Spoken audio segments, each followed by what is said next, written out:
السلام علیکم ورحمۃ اللہ وبرکاتہ۔ الحمد للہ رب العالمین والصلاة والسلام علی سید المرسلین سید الانبیاء والمرسلین وعلی آلہ واصحابہ وازواجہ وذریاتہ وبارک وسلم تسلیما کثیرا کثیرا، اما بعد۔ آج آپ حضرات کی خدمت میں 7ویں پارے کی مختصراً تفسیر پیش ہے۔ اعوذ باللہ من الشیطان الرجیم، بسم اللہ الرحمن الرحیم۔ یا ایہا الذین آمنوا انما الخمر والمیسر والانصاب والازلام رجس من عمل الشیطان فاجتنبوه لعلكم تفلحون۔ انما يريد الشيطان ان يوقع بينكم العداوة والبغضاء في الخمر والميسر ويصدكم عن ذكر الله وعن الصلاة فهل انتم منتهون۔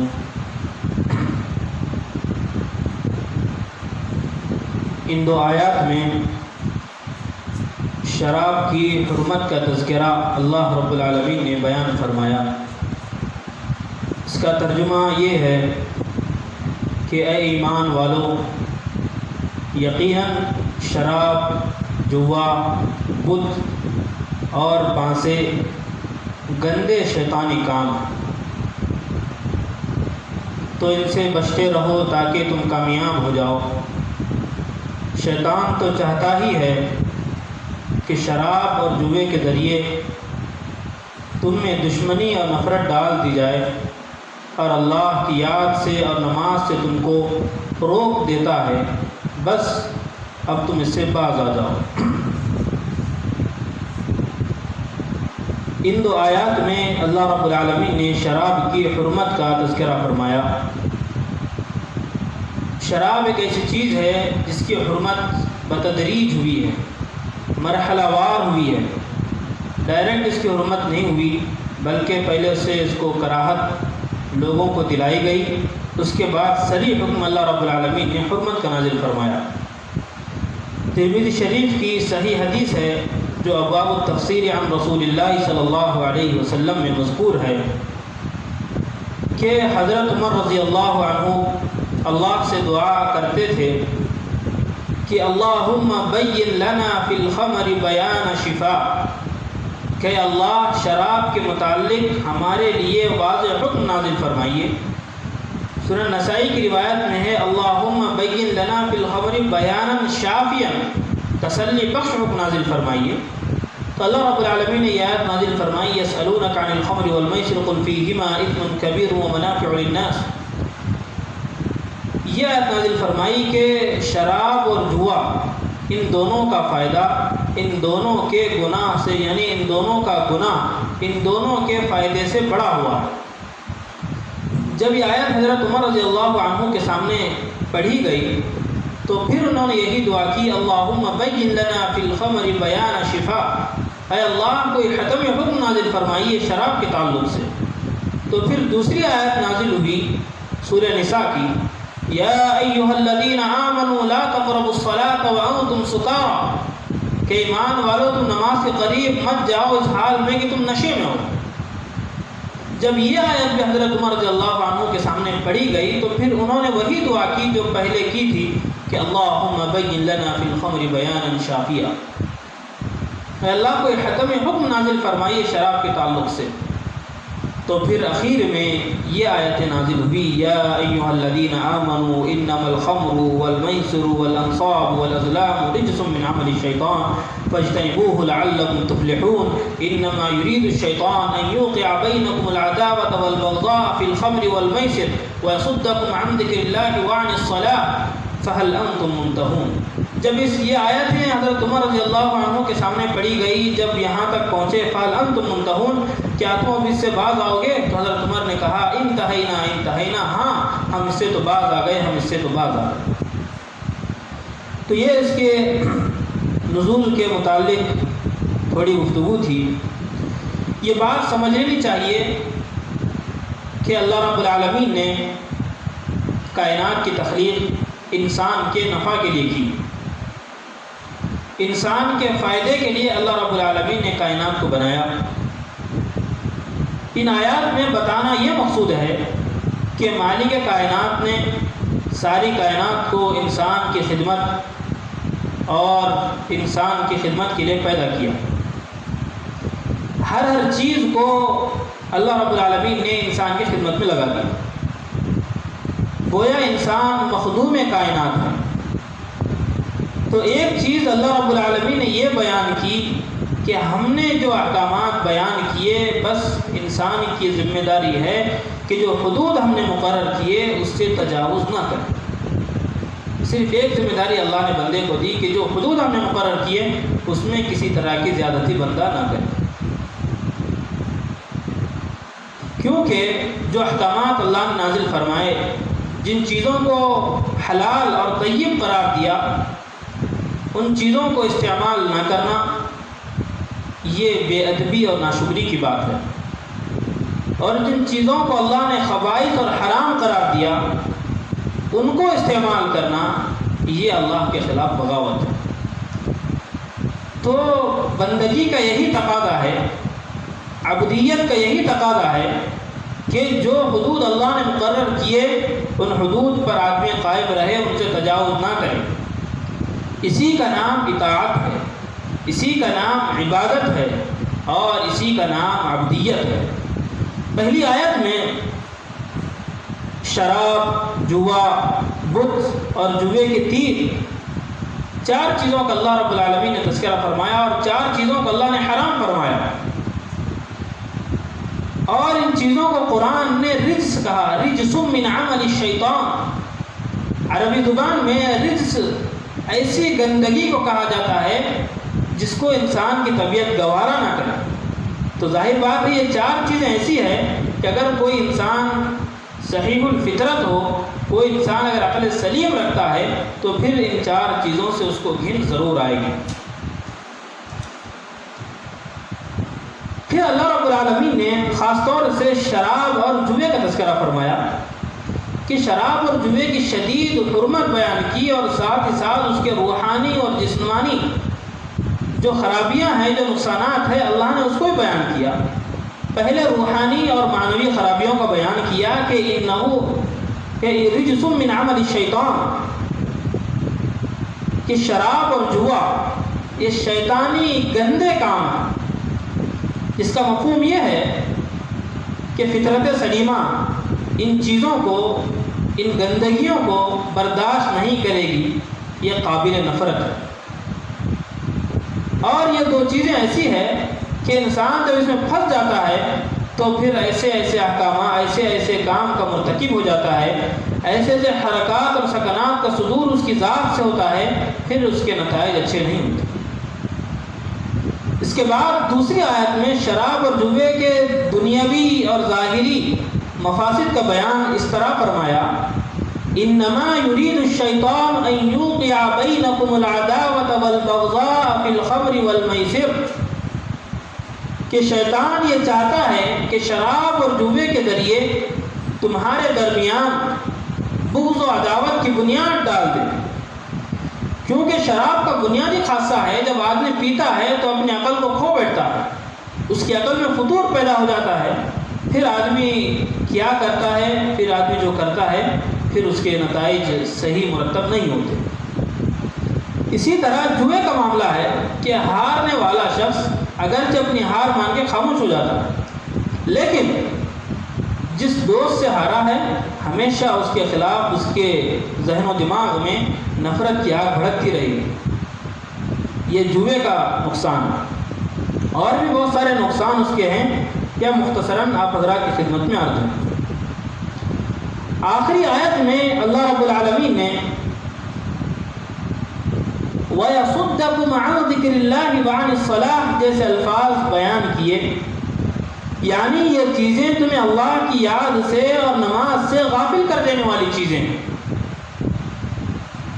یہ خرابی روحانی بھی ہے، یہ خرابی اخروی خرابی ہے کہ ذکر اللہ اور نماز سے غفلت یہ دنیا اور آخرت اور جسم اور روح دونوں کے نقصان دہ۔ اس سے معلوم ہوا کہ اللہ سے غافل شخص کی دنیا بھی وبال جان ہے، آخرت تو وبال جان ہے ہی،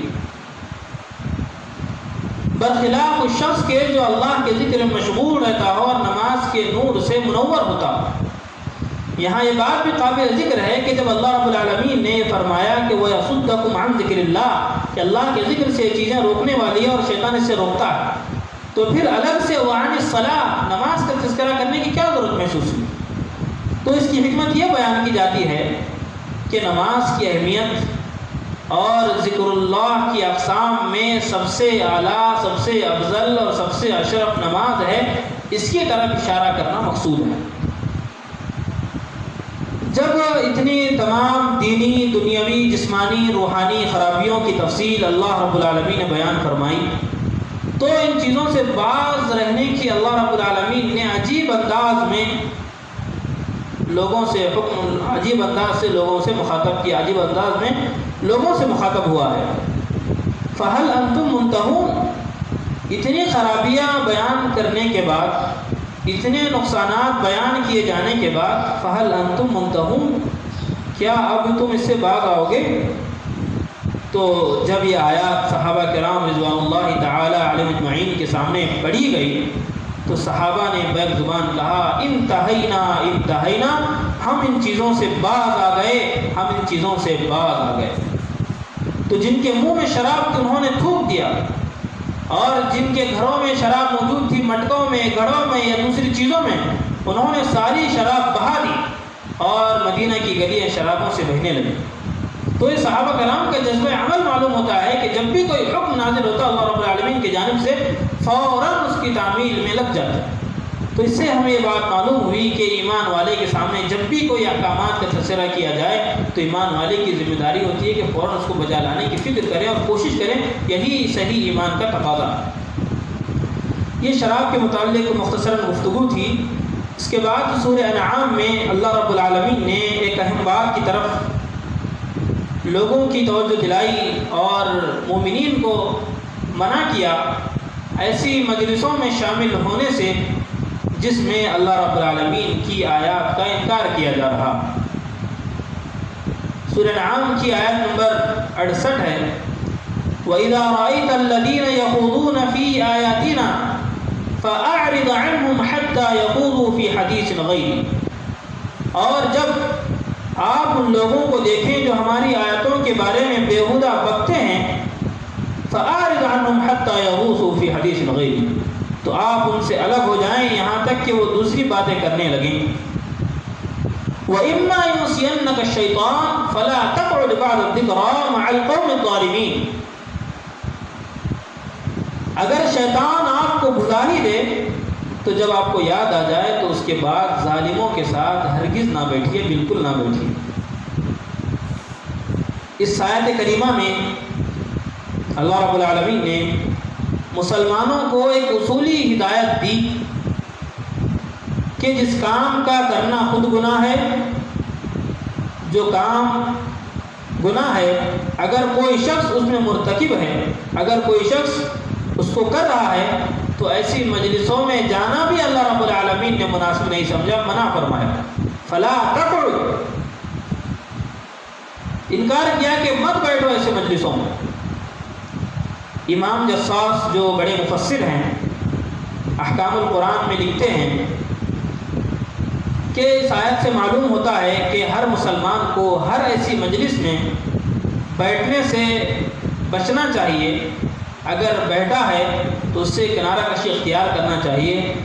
جس مجلس میں اللہ رب العالمین کی آیات کے ساتھ استہزاء کیا جا رہا ہو، عیب جوئی بیان کی جا رہی ہے شریعت کے خلاف، اسلام کے خلاف، ہاں اگر کوئی شخص ان چیزوں کو روکنے کی طاقت رکھتا ہے، ان چیزوں کو روکنے کا اس کے اندر، ان کی چیزوں کو روکنے کی اس کے اندر طاقت ہے، تو پھر حدیث پاک میں آتا ہے، صحیح مسلم کی حدیث ہے، من رأى منکم منکرا فلیغیرہ بیدہ فإن لم يستطع فبلسانه فإن لم يستطع فبقلبه وذلك ضعف الإيمان کہ جب ایمان والا کوئی برائی دیکھے اپنی آنکھوں سے تو اس کی سب سے پہلی ذمہ داری یہ ہوتی ہے، اگر اس کے اندر طاقت ہے کہ اس برائی کو ہاتھ سے روکے تو پھر وہ ہاتھ سے اس کو روکے، اس پر ضروری ہے۔ فَلْيُغَيِّرْهُ بِيَدِهِ، اگر ہاتھ سے روکنے کی طاقت نہیں رکھتا، فَإِن لَّمْ يَسْتَطِعْ فَبِلِسَانِهِ، اگر ہاتھ سے روکنے کی طاقت نہیں رکھتا تو حضور پاک صلی اللہ علیہ وسلم نے فرمایا اس کو زبان سے اس برائی کو روکنا چاہیے۔ اگر زبان سے روکنے کی بھی طاقت نہیں رکھتا تو پھر آخری درجہ فرمایا فَإِن لَّمْ يَسْتَطِعْ فَبِلِسَانِهِ، تو فرمایا فَإِن لَّمْ يَسْتَطِعْ فَبِقَلْبِهِ، اگر زبان سے بھی روکنے کی استطاعت نہیں رکھتا تو آدمی کی ذمہ داری ہوتی ہے کہ دل سے اس کو برا سمجھے۔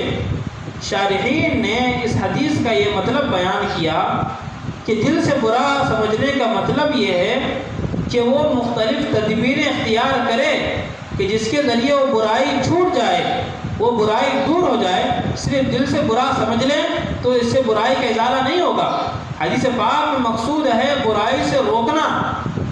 پہلا مرحلہ یہ ہے کہ ہاتھ سے روکیں، نہیں روک سکتے ہیں تو زبان سے روکیں۔ تیسرا مرحلہ اور ایمان کا یہ کمزور مرحلہ ہے، وَذَلِكَ أَضْعَفُ الْإِيمَانِ، ایمان کا یہ آخری درجہ ہے کہ آدمی دل سے برا سمجھے، یعنی سمجھ کر نہ چھوڑے بلکہ اس کی تدبیریں اختیار کرے، حکمتیں اختیار کرے کہ کس طرح اس برائی کا خاتمہ کیا جا سکتا ہے، کس طرح اس برائی کو دور کیا جا سکتا ہے، اس کے متعلق آدمی تدبیریں اختیار کرے۔ اس آیت میں جو کہا گیا یخوضون فی آیاتنا، کہ ہماری آیتوں کی جو عیب جوئی کرتے ہیں، جو تمسخر کے ساتھ اس کو بیان کرتے ہیں، جیسے اس کے اندر نقائص بیان کرتے ہیں، تو ایسی مجلسوں کے لیے کہا گیا کہ ہرگز ایسی مجلسوں میں آدمی کو شامل نہیں ہونا چاہیے۔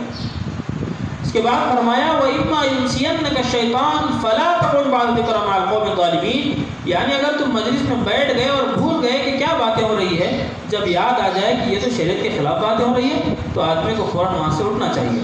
فقہا نے یہاں سے ایک مسئلہ یہ نکالا ہے کہ آدمی اگر کوئی گناہ غلطی سے کرے، یعنی اس کا علم نہیں تھا، یا سہون یا نسیانن اگر کسی گناہ کا آدمی مرتکب ہو جاتا ہے تو شریعت یہ کہتی ہے کہ پھر اس کی پکڑ اللہ رب العالمین نہیں فرمائیں گے۔ ہاں جب آدمی کو معلوم ہو جائے چیز غلط ہے تو پھر اگلی بار اس میں آدمی مرتکب اس گناہ کا نہ ہو۔ اگر آدمی پھر گناہ کا مرتکب ہوتا ہے تو پھر اس سے بڑا ظالم کوئی نہیں ہو سکتا کہ اس کو اس چیز کی حقانیت معلوم ہے، اس کے باوجود بھی آدمی اسی کے پیچھے پڑا ہے۔ تو اللہ رب العالمین سے آدمی کو دعا بھی کرنی چاہیے کہ اللہ ہمیں ایسی مجلسوں سے بچائے جہاں پہ اللہ رب العالمین کی آیات کو جھٹلایا جاتا ہے، نبی پاک صلی اللہ علیہ وسلم کے طریقوں کو استحسان بیان کیا جاتا ہے۔ تو دو باتیں آج حضرات کی خدمت میں عرض کی گئی۔ پہلی بات شراب کی حرمت ہے۔ آج معاشرے کے اندر جو خرابیاں پھیلی ہوئی ہیں، عام طور سے ہم دیکھتے ہیں کہ اس میں شراب کا بھی بڑا اہم دخل ہے کہ آدمی جب شراب پیتا ہے تو پھر اس کے سامنے کوئی چیز نظر نہیں آتی، اسے خود نہیں پتہ رہتا ہے کہ وہ کیا کر رہا ہے اور اس کے کیا نتائج مرتب ہوں گے۔ تو معاشرے کے بگاڑ کا سب سے بڑا سبب ایک یہ بھی ہے کہ ہمارے معاشرے میں آج شراب کا رواج ہو چکا ہے۔ تو ایمان والے کی ذمہ داری ہے کہ صرف نماز اور روزے کو اسلام نہ سمجھے بلکہ بہت سے حلال اور بہت سے حرام چیزیں بھی ہیں، ان کو بھی دل سے جاننا اور دل سے ماننا اور اللہ کے بتائے طریقوں پر چلنا، یہ بھی اسلام ہے۔ اللہ رب العالمین سے دعا ہے اللہ تعالی ہم تمام کو شراب کی نحوست سے بچائے اور اس کو اختیار کرنے سے ہم تمام کی حفاظت فرمائے۔ دوسری بات کہ بری مجلسوں میں اللہ رب العالمین ہم تمام کو بیٹھنے سے، اس میں شرکت کرنے سے، اگر ہمارے اندر اس کو روکنے کی طاقت ہے تو اس کو روکنے کی بھی اللہ رب العالمین ہم تمام کو توفیق عطا فرمائیں۔ وآخر دعوانا ان الحمد للہ رب العالمین۔